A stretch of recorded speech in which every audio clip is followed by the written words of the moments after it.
खाली पडला पोकळ बांबूचा मार असायचा. हा बरोबर. सासवांच्या सासवांच्या पण डोक्यावर नाही. पदर नाही. कलियुग आहे. आधीच आहे ना.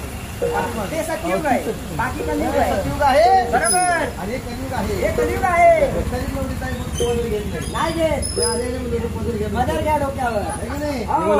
अरे बाबा काय म्हणता? पूर्वीची नऊवारी साडी होती, नऊवारी होती, नंतर सहावारी झाली, सहावारी झाली, आणि आता साडी एकदम कमी झाली, 5.5 वारी साडी झाली. बरोबर. त्याच्यामुळे डोक्यावरती पदर बसत नाही. बसत नाही. पूर्वीच्या जमान्यामध्ये सासूबाईला सुनबाईला लय धाक होता. लय धाक होता. डोक्यावरचा पदर जर खाली पडला खाली पडला तर पोकळ बांबूचा मार असायचा. हा बरोबर. पण आता ती सासूबाई आपल्या सुनबाईला लय घाबरती. लय घाबरती. नवीन सुनबाई 2 दिवस बसती, बसती. दुसऱ्या दिवशी सुनबाईचं मग हिस्सा चालू. हा मग सासूबाई घाबरून घाबरून घराचा कोपरा सोडत नाही. कोपरा सोडत नाही. आहे का नाही? हो.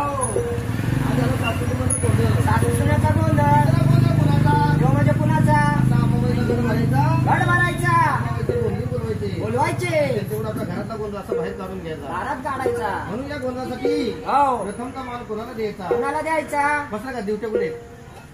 दिवट्या समोर बसल्या चष्मा मला त्याला टोपी घाला. टोपी घाला आणि इकडे बसा. चल टोपी घाल रे.